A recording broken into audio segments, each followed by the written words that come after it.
umaga, Luzon, Visayas at Mindanao. Magandang umaga rin sa ating mga kababayan sa labas ng bansa.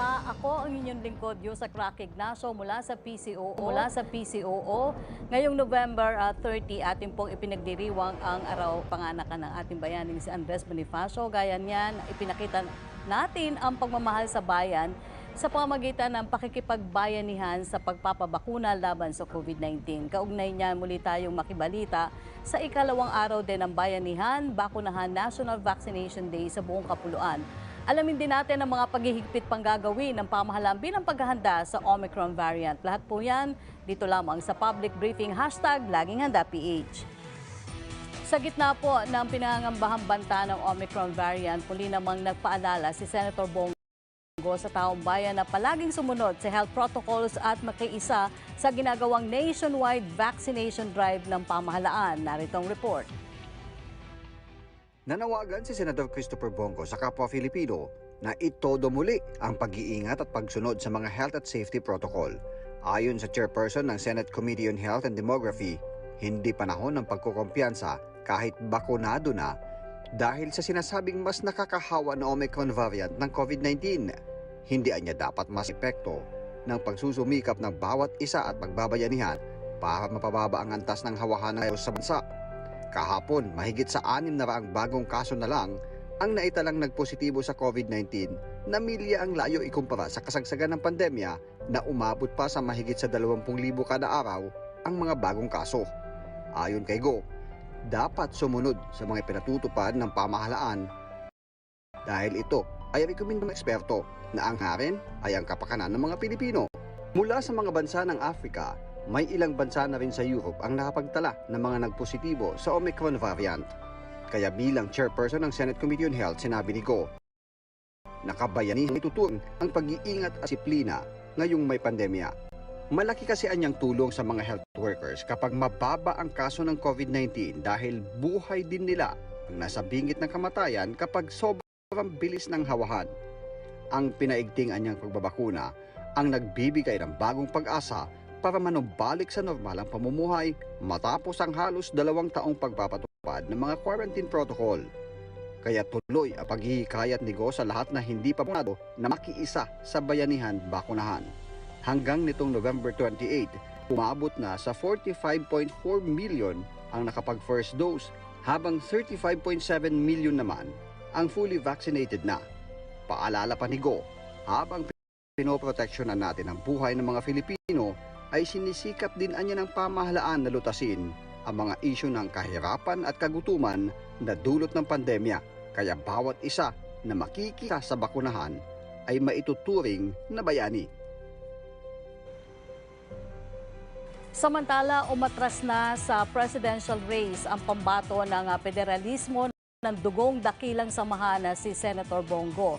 Ginawa niya ang pahayag sa ginanap na selebrasyon ng Bonifacio Day sa San Juan City. Pakinggan po natin ang pahayag ng senador.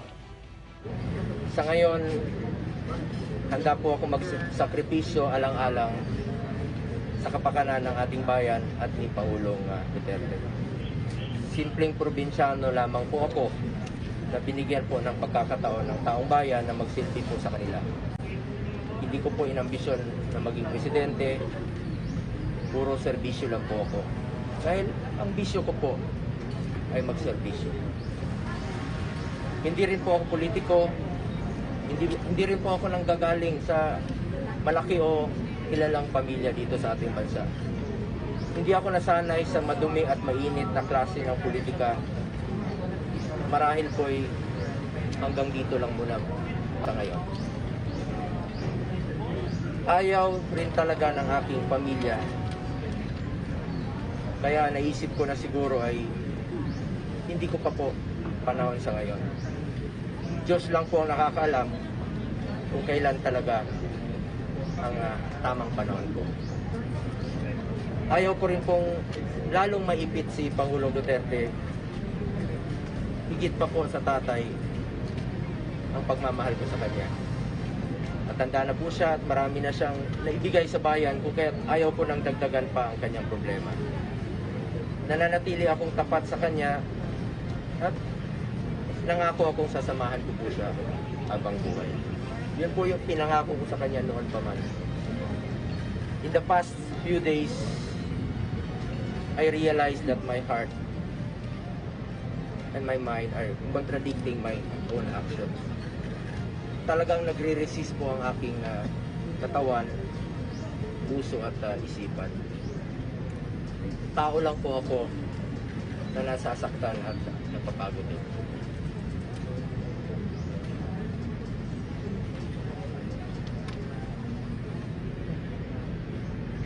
Sa ngayon po, yun po yung mga rason ko. That is why I am withdrawing from the race. Having said this, I leave my faith to God and to the Filipino people as I vow to do my best every day to serve selflessly and tirelessly. I am willing to make the supreme sacrifice for the good of our country and for the sake of unity among our supporters and leaders. Sa mga nagnanais maging Pangulo at iba pang gustong magsilbi sa bayan, sana po'y unahin nyo ang kapakanan at interes ng mga Pilipino. Handa naman po kami ni Pangulong Duterte na suportahan ang sino man na tunay na magsiserbisyo, makapagpapatuloy at poprotekta sa Duterte legacy tungo sa mas komportable, ligtas at maginhawang buhay para sa ating mga anak. Sa puntong ito ay makakasama naman po natin sa public briefing si Acting Presidential Spokesperson Cabinet Secretary Carlo Nograles. Good morning po, Cabsec. And please go ahead with your presentation po. Magandang umaga sa iyo, Yusek Rocky, at magandang umaga rin po sa ating mga kababayan at sa mga miyembro ng Malacanang Press Corps. Una sa lahat, ngayong araw at 30 ng Nobyembre, ating ginugunita ang ika-158 anibersaryo ng kapanganakan ng ating bayani na si Gat Andres Bonifacio. Pinangunahan ni Pangulong Rodrigo Roa Duterte ang komemorasyon ng Bonifacio Day sa San Juan, kung saan ginawaran ng Pangulo si Gat Andres Bonifacio ng Order of Lapu-Lapu Magalong rank na tinanggap ng kaanak ng bayani na si Buena Grace Distrito Casanova. Sa paggunita ng Bonifacio Day, inimbitahan ni Pangulong Duterte ang bawat Pilipino na maging bayani tulad ni Bonifacio. To quote the President, "Become a hero like Bonifacio by participating actively in our nation-building efforts, especially in these challenging times, when we have to secure our nation's health, safety, and wellness." Dagdag ni Pangulo, tularan natin ang strong sense of duty, katapangan, at pagmamahal sa bayan ni Bonifacio sa araw-araw nating pamumuhay kahit sa pinakasimpleng paraan. I would like to begin by announcing the alert levels in the various parts of the country. Yesterday, the IATF released the latest alert levels, which shall take effect tomorrow, December 1, 2021 until December 15, 2021.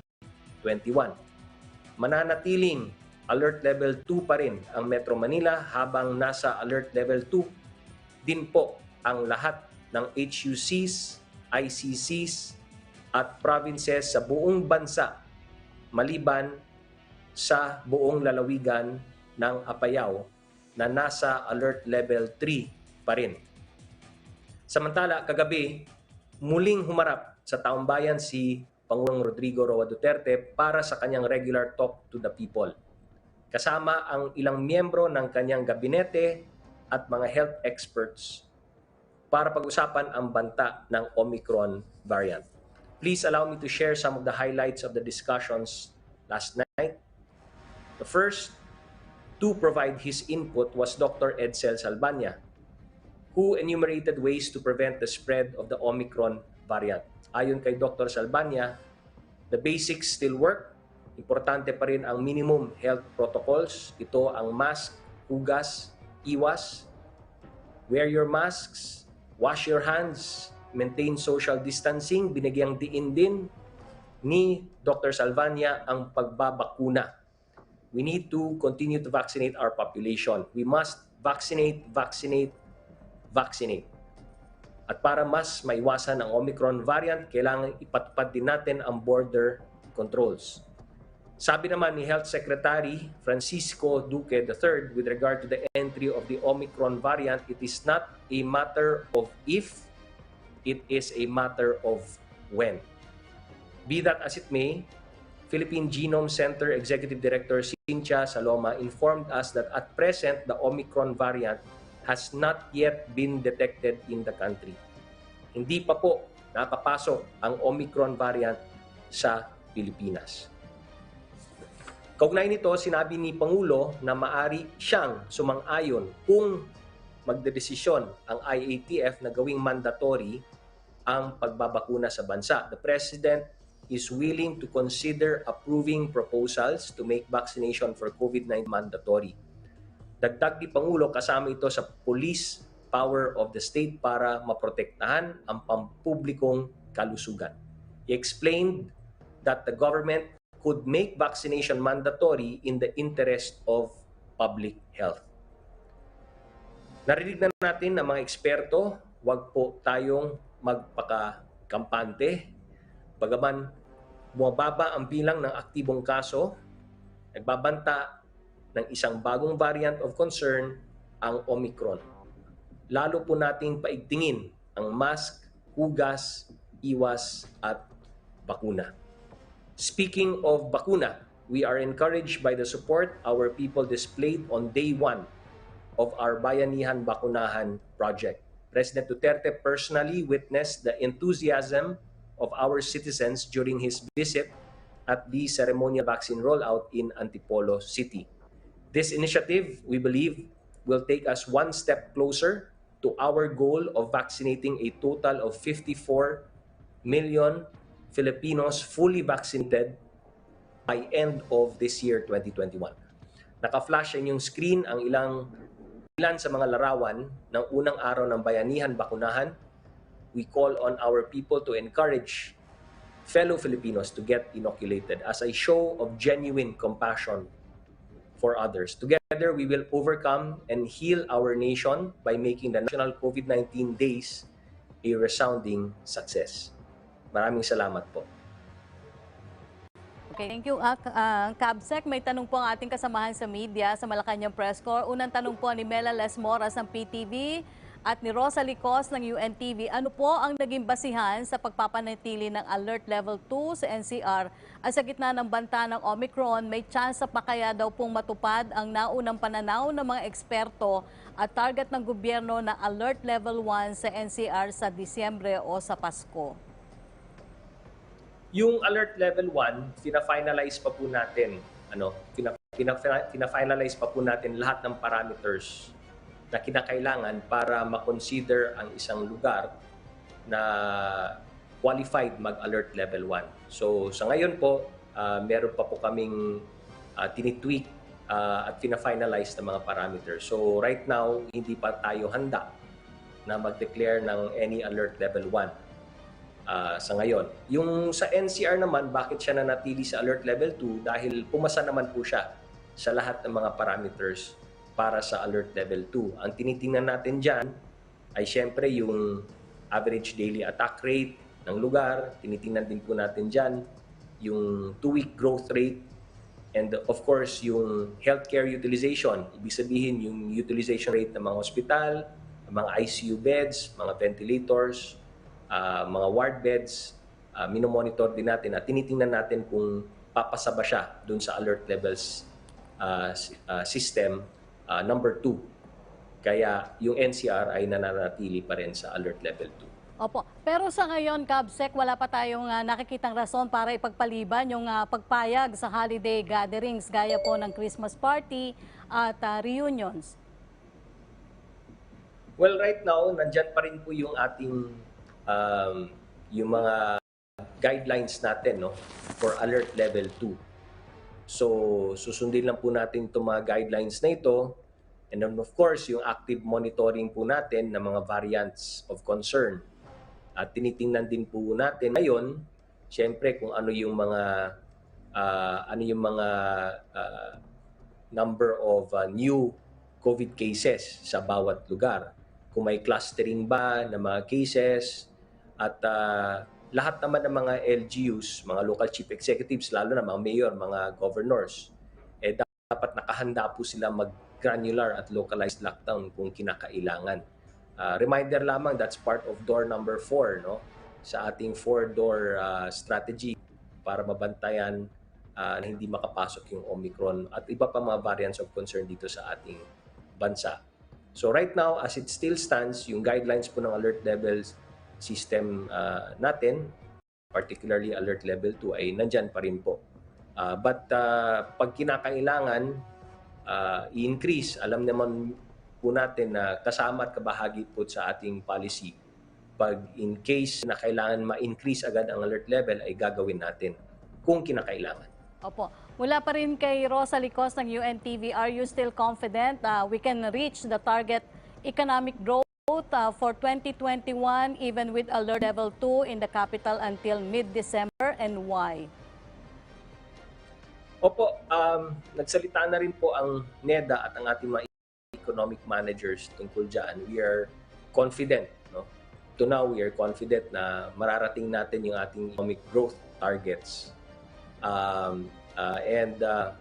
Barring any unforeseen circumstances, no? Kung patuloy itong pagbaba ng kaso, patuloy rin po yung pagbaba rin ng mga ADAR, ang 2-week growth rate, ang pati patuloy pa rin po yung safe reopening natin ng ating ekonomiya, then we're very confident that we will reach our growth targets. Kaya nga po, panawagan natin sa lahat, kailangan magpakuna po tayo, mas maraming taong mabakunahan natin, then mas maging kampante po ang lahat, ang negosyo, ang mga livelihoods, ang trabaho, mas magiging bukas din po ang ating ekonomiya, especially pag nakikita natin na mas marami sa ating mga kababayan amunado at nakikita natin yung result ng lahat ng ginagawa nating pagbabakuna ng ating mga kababayan, yung tuluyang pagbaba ng mga numero ng COVID-19 cases natin sa buong bansa. Opo. Tanong pa rin ni Rosa Licos, pareho po sila ng tanong ni Ace Romero ng Philippine Star. What are the options of the Duterte administration to require vaccination in the country? In the past, Malacanang said a law should be passed first to make it mandatory. And what can be the legal implications if the President will just approve an IATF recommendation mandating the COVID-19 vaccination? Opo, kailangan po ng batas, no? Mas magiging mas magkakaroon ng mandatory enforcement pag meron pong batas mula sa Congress at mapirmahan ni Pangulong Duterte. So it is up to Congress to pass a law if they feel the need na kinakailangan ng magkaroon ng batas to make it mandatory. As far as the IATF is concerned, patuloy pa rin naman po yung aming pag-meeting tungkol dyan at pag-uusap namin tungkol sa sa proposal na iyan. Because it's an interagency, syempre, nandyan yung ating mga legal luminaries, nandyan po yung ating mga legal experts at yung mga agencies and offices na eksperto po dito sa mga legal issues.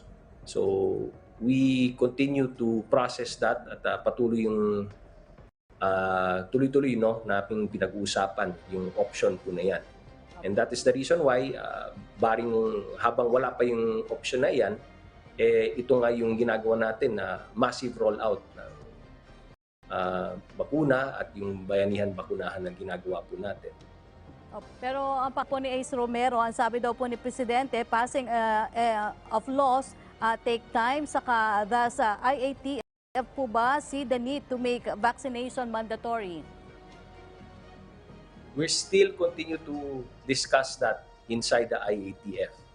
And basta nakikita naman po natin na tuloy-tuloy itong massive vaccination, we're seeing 1 million vaccinees per day, and then ngayon dahil sa 3-day massive vaccination rollout natin, itong bayanihan bakunahan, yung target po natin ay 3 million per day, then hopefully there might not be a need for that kung realistically on the ground marami naman po ang nagpabakuna. But then again, we also have to consider na meron itong bagong variant of concern, yung Omicron.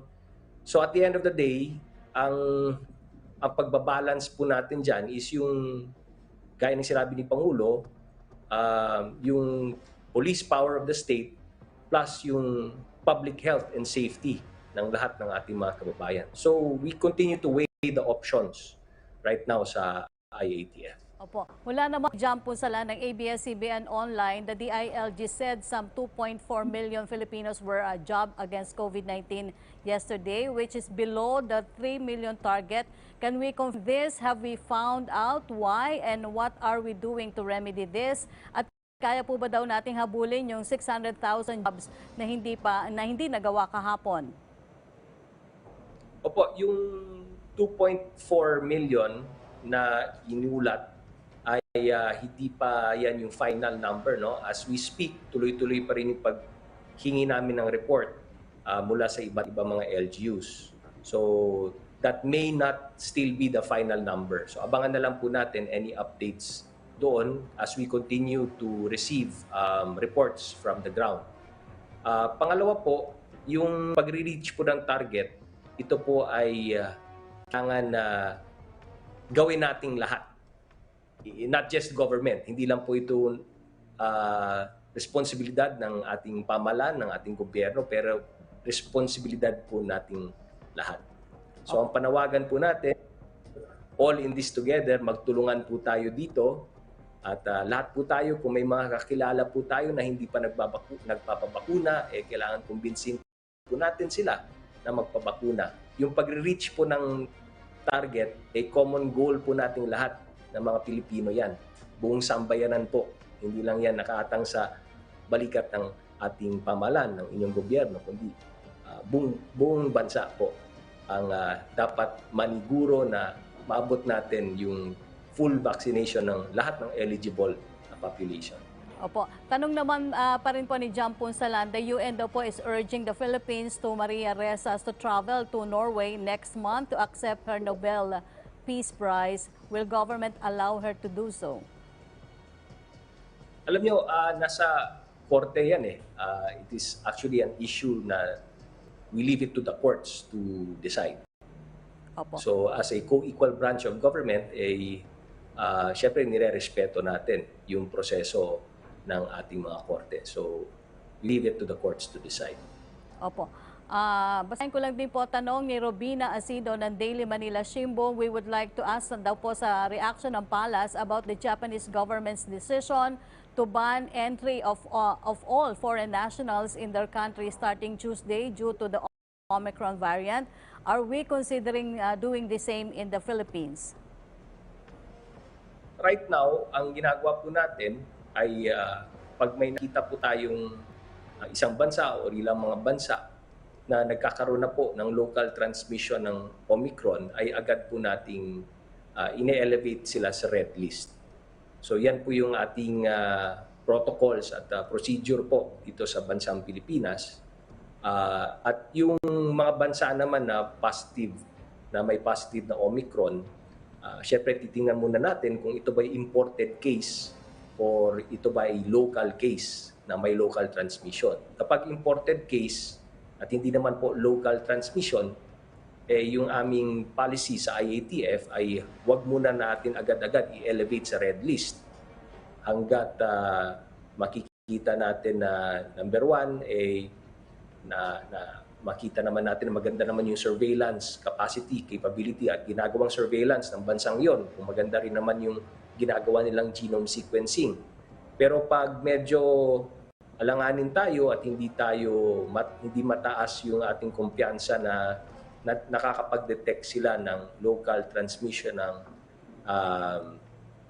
Omicron, ay nasa IATF po yun, yung discretion na i-elevate siya sa rest kung hindi tayo ganoon kakampante sa pagde-detect nila ng local transmission ng Omicron sa kanilang bansa.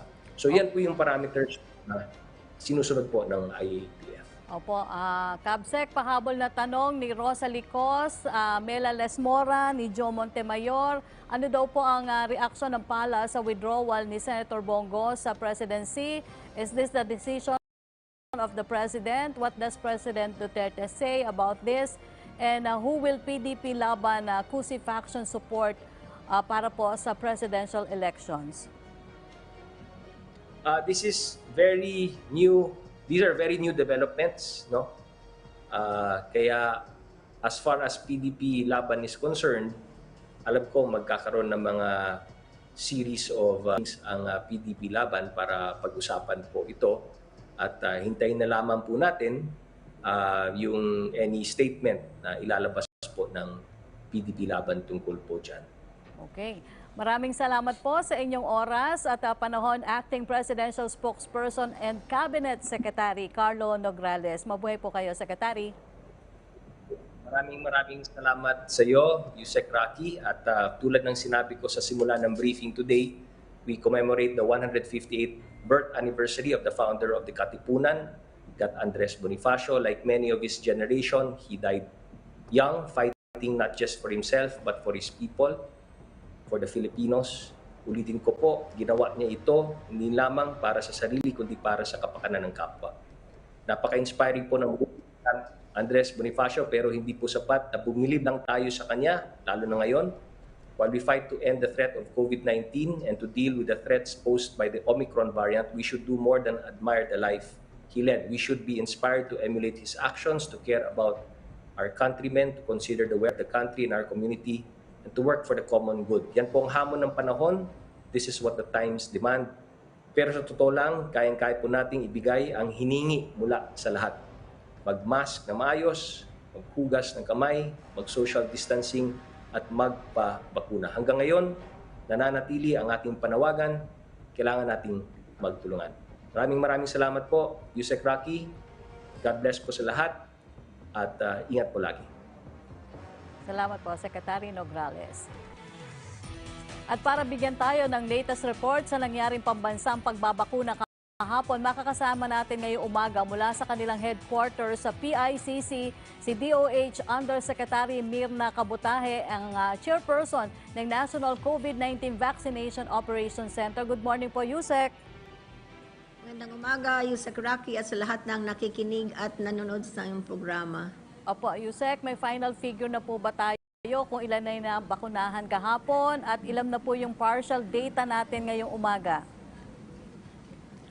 Yes, Yusek Rocky, I have a slide to show that. Unang-una, nagpapasalamat tayo sa ating mga healthcare workers, our public and private sector vaccination partners, lahat buong bansa po who participated in this whole of nation effort to achieve population protection. We have hit 2.5 million jobs. If we can have the slide. At 2,554,023 ang eksaktong figure as for our November 29, 2021 coverage. This is 2.5 times our average of 1 week, 1 million. Next slide, which puts us on the top 5 spot worldwide in terms of jobs administered in a single day. So, yung kabuuan ng ating report for day 1, pinakamataas po, next slide, yung ating Region 4A with 366,000 jobs, followed by Region 3, Region 6, Region 7, then Region 5. Siya po ang top 5 based on the number of jobs performed. Yung sa dulo ng column, nandoon naman based on their accomplished based on committed targets. So yung mga naka-green, nakikita natin na nakamit ng kanilang committed targets for day 1. And there have been reports, to lang yung ating major challenge, there have been reports that some who walk in were not given vaccination. So, meron pong direktiba ang ating presidente to vaccinate everyone. So, ang directive po ay we allow walk-ins. Dapat po walang uuwi ng nakapila na hindi nabakunahan. Maraming salamat. Yusek, may tanong lang din po, totoo po ba o natagalan yung pagpapadala ng datos kahapon at hindi agad natin nakita yung tunay na mga numero on the ground? Ito po ba daw ay dahil sa kakulangan ng volunteers for data entry? That is not the main reason. Ang unang dahilan, many of our healthcare workers concentrated magbakuna. They wanted to finish their vaccination activities before they submitted their reports. So many of the reports came after 7, 8 nung tapos na yung kanilang pagbabakuna. Opo. Tanong naman po ni Red Mendoza ng Manila Times, bukod dito, ano po ang naging initial observation ng NVOC sa nangyaring bakunahan kahapon? May mga nakita ba silang mga issue na kailangang i-resolve ngayon at hanggang bukas po? Oo, pinag-usapan namin yan kagabi ng ating mga operation center. Tapos kaninang umaga with the Sec Vince, the DSON. Ang unang nakita nating problema ay yung walk-ins not allowed. Tapos yung ibang LGUs did not accommodate yung pediatric vaccination. Siguro some of them had in some areas lang, hindi available in all vaccination sites. Pangalawa, masayang problema, yung there was overwhelming response. Madami pong pumila, maaga pa lang nakapila na sila para mabakunahan. Kaya nga, so this had delayed in the turnover. We needed to control the crowds, so it was very important to maintain social distancing. Opo. Tapos yung pangatlo, there was a delay nga in the submission and transmission of the report. Many of the areas wanted to finish their vaccination activities first before they reported. Opo. So, anong ginawa natin? So, may direktiba na tayo na yung mga walk-in dapat i-allow natin. Huwag pauuwiin yung mga nakapila na hindi nabakunahan. Okay. Yung ating mga reporting naman, we just allow our healthcare workers to report at least the day's activities by the end of the day or even hanggang alas 12 ng madaling araw. Hanggang alas 6, nagre-report yan yung ating mga healthcare workers.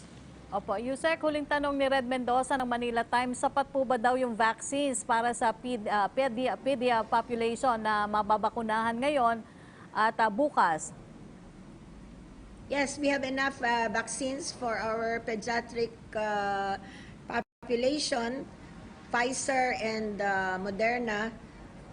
Ang ginagawa lang nila, one vaccination site or one lane for our pediatric patients. Alam naman natin na our pediatric patients require a bigger space. Kasama nila yung mga nanay nila, yung mga magulang, yung mga guardians nila. So we need a bigger space. Opo. May mga report din daw, Yusek, ng pagdagsa ng mga tao sa mga vaccination hubs. May mga babaguhin di po ba kayo sa protocol sa pagbabakuna dahil sa Omicron variant? We are working closely with the local government units. Especially today, we're expecting more vaccinists to appear at the vaccination site. So, nandyan yung ating mga PNP, yung ating mga ibang partners na to keep distance, mga marshal, mga ushers. And then, basta schedule natin na maganda yung ayos ng ating daloy ng ating pagbabakuna. Opo. Yusek, kumusta rin daw po yung pamamahagi natin ng booster shot? Kailan po ito bubuksan sa iba pang sektor, lalo na't pinaghahandaan nga po ng bansa itong panibagong mutation ng COVID-19? Hinihintay po natin yung EUA ng ating FDA. Pag meron ng EUA ng FDA, magbibigay na tayo ng guidelines kaagad at pwede nang umpisahan ang pagbabakuna ng boosters. Opo. Yusek, kailan po ulit tayo mag-a-announce ng mga dami ng mga nabakunahan? Mamayang hapon po ba malalaman ulit natin yung mga karagdagan? We'd rather keep it on a daily basis. Opo. To give time for our healthcare workers to do really the vaccination. So, hanggang 6 o'clock in the morning bukas, pumapasok yung report. So, we will give the next report tomorrow. Okay, thank you po. Maraming salamat po sa inyong panahon at mga impormasyon. Undersecretary Mirna Kabutahe ng Department of Health. Maraming salamat. Kinababahala ng marami ang posibleng pagpasok ng Omicron variant ng COVID-19 sa bansa na ayon na nga mismo kay Health Secretary Francisco Duque III ay inevitable o hindi po mapipigilan. Kaugnay niyan, makakausap po natin ang World Health Organization representative to the Philippines na si Dr. Robbie Abengasinge. Good morning, sir. Good morning, dear Secretary. Pleasure to be back with you. Thank you. Welcome, Dr. Robbie. What is your reaction to the new alert levels to be imposed in the country starting tomorrow, as discussed by Cabinet Secretary Nograles a while ago? Do you think it is enough as a precautionary measure for Omicron variant? Thank you for the question. It's important for the country to be prepared and recognize the threat posed by the Omicron virus variant. We are conscious that we don't have a lot of information right now about the potential for transmissibility, the potential for severity of infections, or even its capacity to evade the therapeutics and the vaccines that we have. And in the circumstances, the precautionary approach, the risk-based approach adopted by the country is important, I think, and we are supportive of that. On the alert levels, we support the alert levels because we recognize that COVID-19 is here for the longer term, and we need to manage the risk of COVID-19 without harming the economy and protecting lives. And so the transition from quarantine classifications to the alert levels, which allows for greater economic activity, is welcome, and we support that. And we need to be very carefully monitoring the situation for potential presence of Omicron in the country. And based on the clinical picture and the other facts as we determine them, we will need to decide whether we need a further increase in those alert levels or we can continue with the current alert levels. So it is the way that we have to go. We have to be prepared. WHO has always said it's better to be prepared, more prepared than have regrets later. So preparedness is more important so that we do not have to regret if we didn't prepare and had a major surge. So we welcome the efforts of the government and we are supportive of them at this point of time. Given the fact that we don't know a lot about the Omicron virus, the situation is evolving very rapidly. The first presence of Omicron was reported to WHO only on the 24th of November. And of course, now it's already been confirmed in more than 10 countries. And a lot of them are confirming it among travelers coming from South Africa, Southern African countries. So it's important for us to take a risk-based approach and manage this. It's important for us to increase our alert levels, and by that I mean having stringent measures at points of entry Also, importantly, looking at the whole genome sequencing to detect the presence of Omicron virus, particularly from among returnees from abroad or returnees from the southern African countries. I would go to say that we should not be looking for Omicron only in countries that have confirmed the virus for now, because there are many countries that the virus may be there, the variant may be there, but have no capacity for sequencing.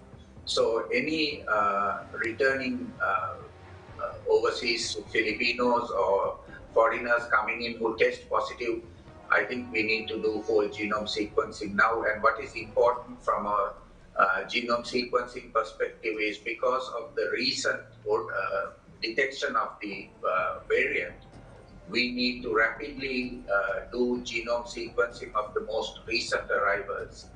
There is a tendency and a delay in the Philippines to be sequencing samples that are 4 to 6 weeks collected earlier. Right now, I think the importance is to focus on those samples of people who detected positive points of entry or recent arrivals during the last 10 days or 2 weeks, because the likelihood of detecting the Omicron virus will be higher if we do whole genome sequencing in these as a priority, rather than doing whole genome sequencing on older cases.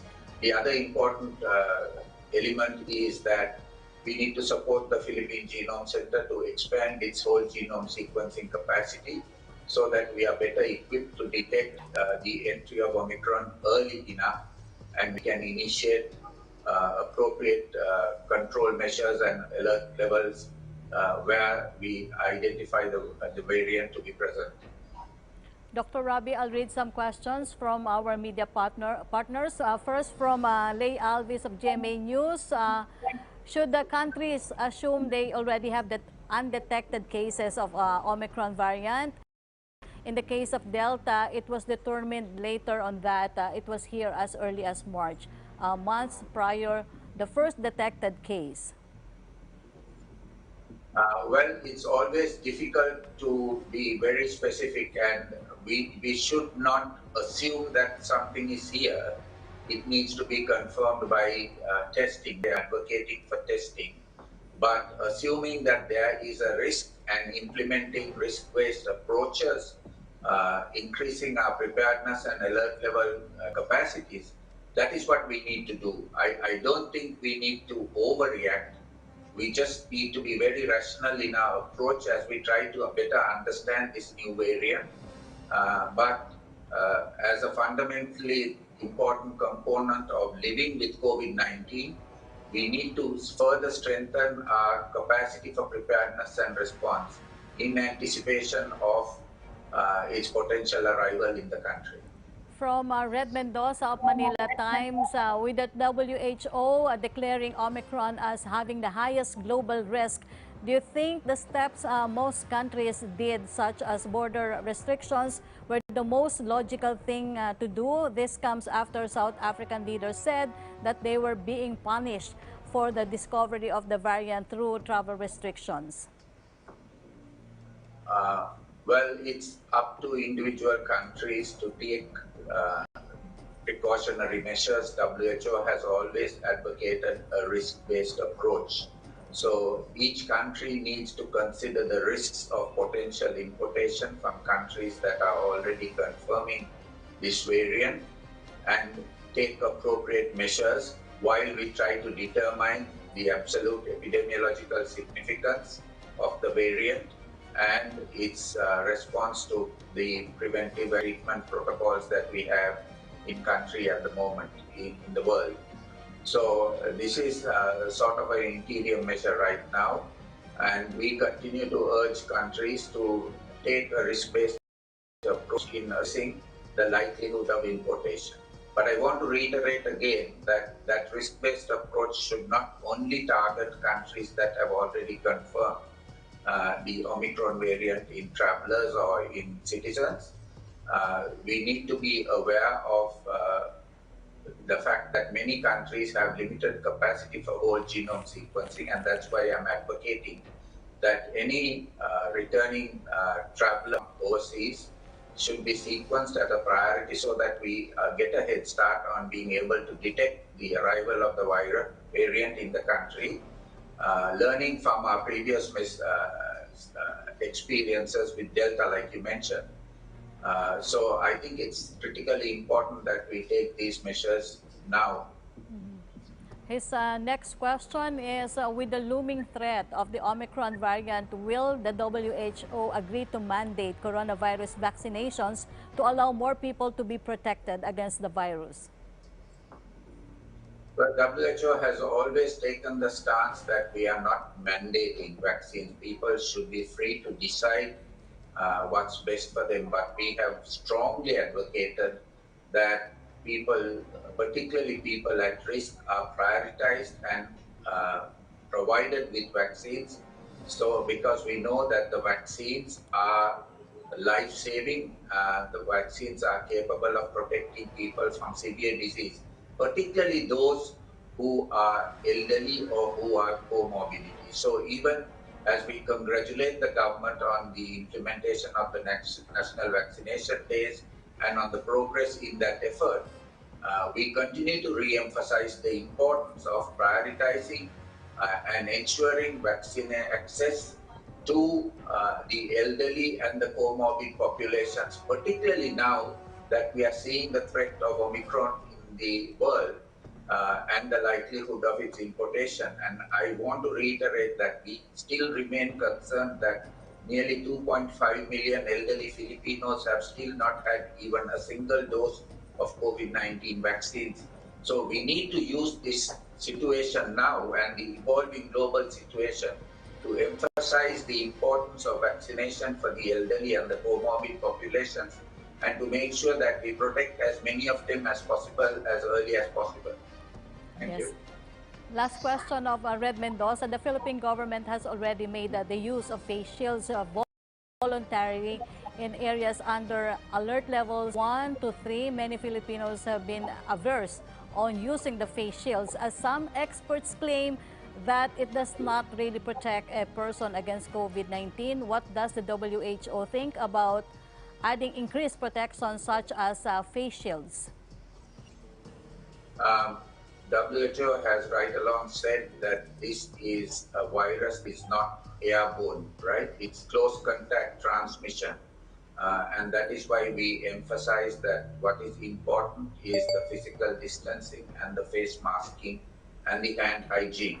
If we can ensure that those minimum requirements, those minimum public health measures are complied with, if we can ensure that people don't congregate in closed settings, the requirement for face shields probably at this point of time is not mandatory, because as I said, we are still looking at understanding the transmission dynamics of the Omicron variant.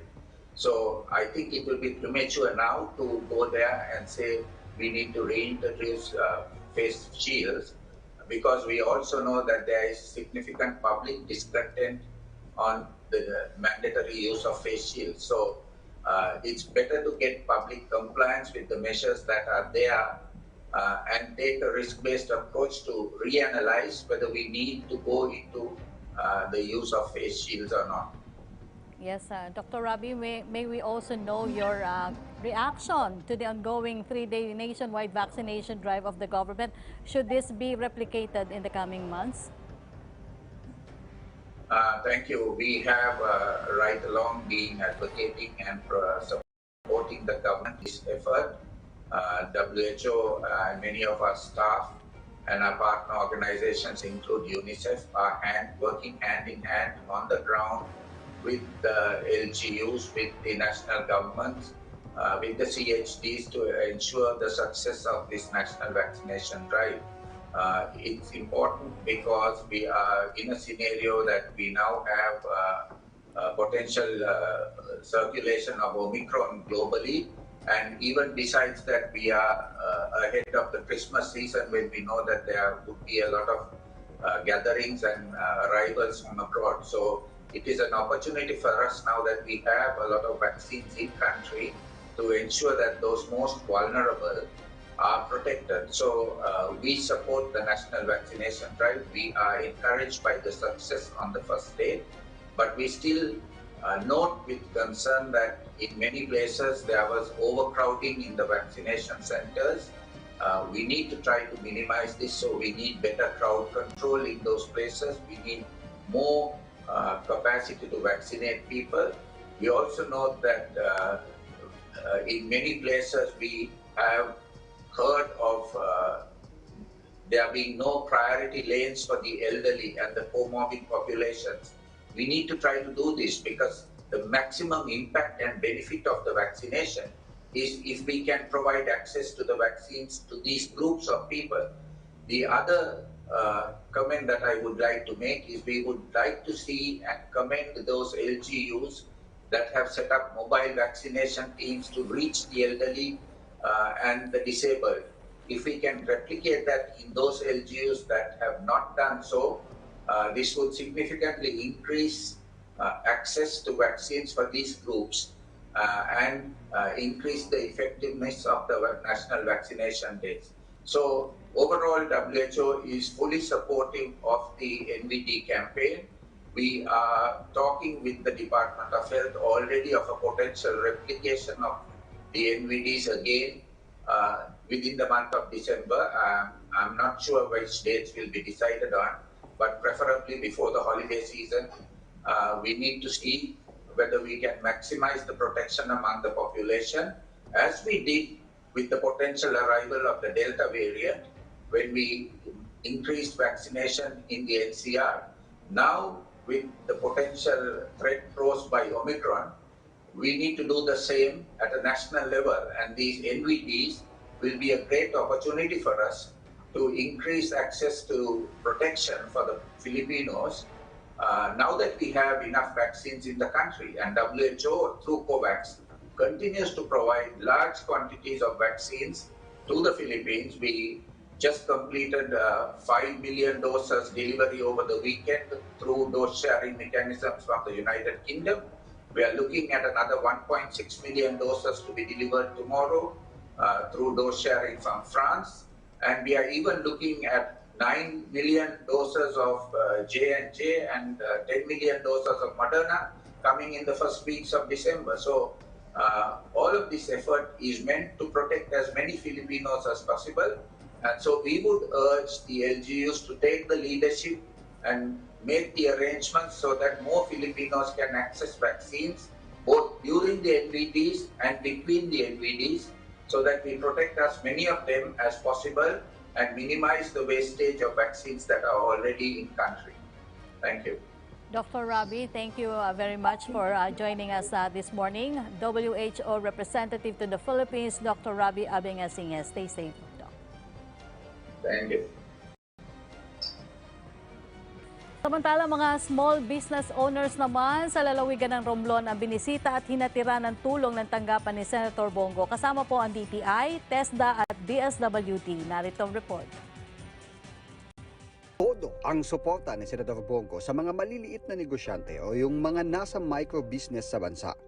Dahil sila ang labis na tinamaan ng epekto ng COVID-19 pandemic, tuloy-tuloy ang pag-agapay ng kanyang tanggapan para makabangon ang mga nasa micro-business at entrepreneurs. Sa pagbisita ng kanyang outreach team sa Romblon kamakailan, kasama ang mga ahensya ng pamahalaan, kapit bisig ang lahat sa pagtulong. Kailangan na niyang suportahan ng gobyerno ang kapakanan ng mga maliliit na negosyante para buhayin ang mga negosyo at maiahon ng mga empleyado mula sa krisis. Sa ngayon po, binabalanse ng gobyerno ang pagbubukas ng ekonomiya. Pero syempre po, uunahin natin ang kalusugan at buhay ng bawat Pilipino. Kaya magpabakuna na ho kayo. Magtiwala ho kayo sa bakuna.